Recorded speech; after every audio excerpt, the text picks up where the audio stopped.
perception creates reality. I wrote about some things which, in the last 3 years, the research that I've done has kind of proven the stuff I wrote from the top of my head right. And I don't know if it's me living my script that I wrote in the novel, or whether I wrote that novel from my mind and it was actually reality itself. It's complicated. But in my novel, I talk about how the relationship between the destructive man, and let's call him Lucifer, and the goddess, the female. And in my novel, planet Earth is created by a female force, God, the goddess, and she's a female. And Lucifer, the devil, Satan, not Satan, that's a different thing. Satanism leads on to the whole child abuse thing, which I think is a different thing than the Luciferian Freemason thing. But Lucifer and the goddess, in any reality, in any duality, mathematicians create universes together. It's safety that way. And in the novel as well, all men are Lucifer, all women are the goddess. And strangely enough, in the novel, 3 years ago, I wrote of a girlfriend the character had who was at Cambridge University. And then when society collapses, there's a story between the main male character trying to find his girlfriend from Cambridge University.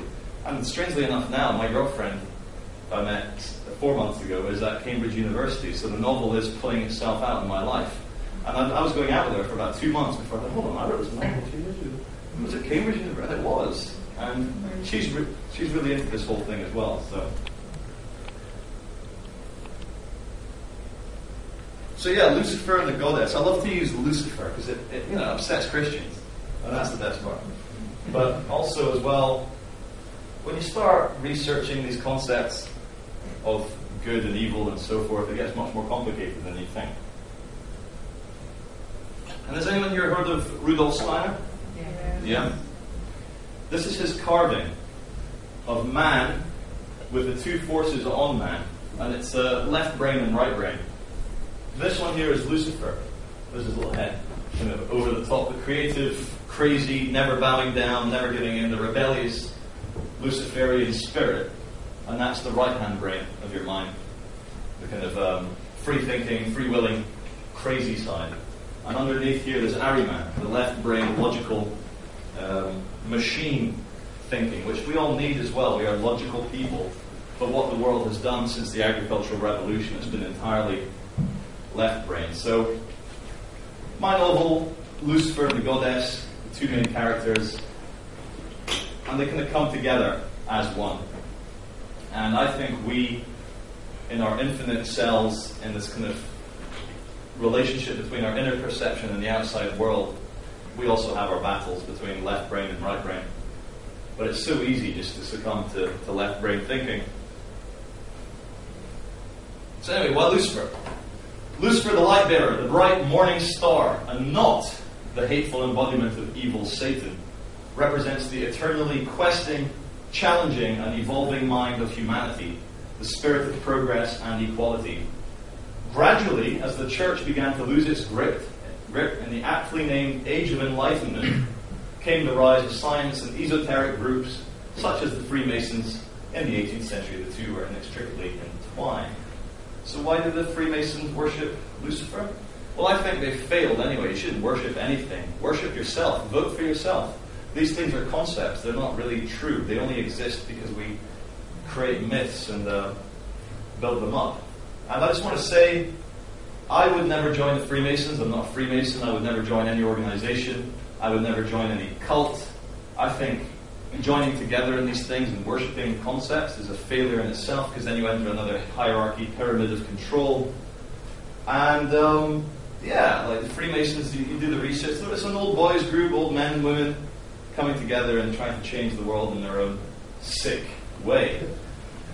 But why Lucifer? That's the thing. Why Lucifer? Like, there's something to it as a concept. Lucifer is mentioned, I think, only a couple of times in the Bible. And the kind of Christian tradition is, Lucifer gave Eve the apple, the tree of knowledge, and she bit the apple. And if you ever noticed the Apple logo, the company Apple, it's an apple with a bite out of it. Very Luciferian. It's knowledge, technology. That's what they love. So the most powerful technology company in the world is fully in on this esoteric stuff, and it's hidden in plain sight. Like an apple with a chunk out of it. Eve bit the apple. And what it is, God kicked Adam and Eve out for taking a bit of knowledge from a snake. Seems a bit unfair. But to me, Lucifer is the spirit of utter freedom, of utter rebellion, of never bowing down, of never letting anyone tell you what to do. Because, Lucifer even, stuck one up to God, and that's impressive. So, yeah. When you start looking into esoteric things, anyone know what this is? Kabbalah. Yeah. Kabbalah. It's about using numerology, word placement, willings. And if you look up magic in the dictionary or on Wikipedia, all magic is a strong will of something. So if you have, you all heard the saying, it's not how good you are, it's how bad you want it. That's why people who really want something end up getting it, because they create that reality with their minds, their perception. The universe will conspire to help them get it. And people want a lot of very strange things in this world, and they end up getting it. And one thing that blows me away is, how do pedophiles manage to get all these kids? Like, how do they snatch these kids? But because they're so desperate, they so want it so much, it comes into their reality, and it's inexplainable sometimes. Again, Kabbalah is just one of these bullshit things. If you let your mind wander to it, you might as well join religion, you might as well, believe whatever someone else tells you. It's an old tradition based on patriarchy, based on men controlling things. And to me it seems a bit of a kind of, fail. Because if you want what's right, if you know what's right, if you believe in yourself, if you believe in the people around you, if you're an optimistic person, you will get what you want. And keep it light. You don't need to go into the occult or into Kabbalah. And also Madonna likes Kabbalah. That says enough, doesn't it? And she also likes little brown children from, where is it? What country was it? Adopting the little boy saying, "Hey, I'm rich now." So yeah, religion. I hope to offend anyone here who is religious, and I hope you are offended. Because if you're not offended, there's no point coming to a talk like this if you're not, stirred up a bit. So I hope I offend some people.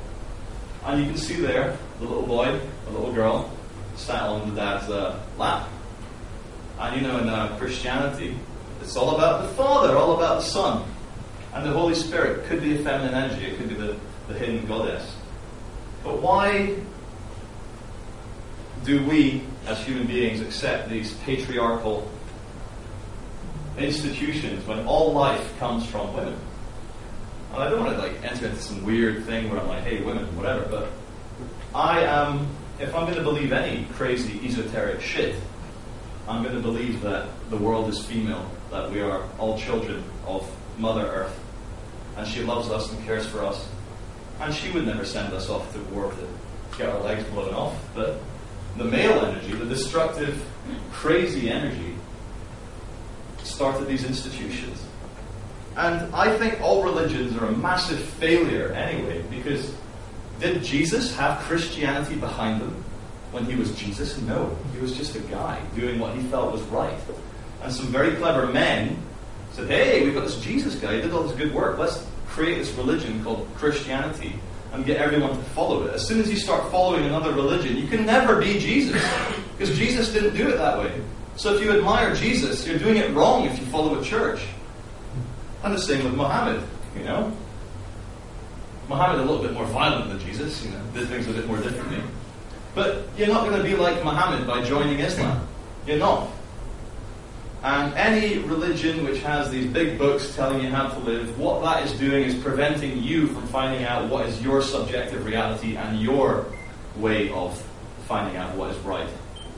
To me, religion, government, money, it's all part of the same mind control thing. And some people say that religion is the original conspiracy, and I have to agree.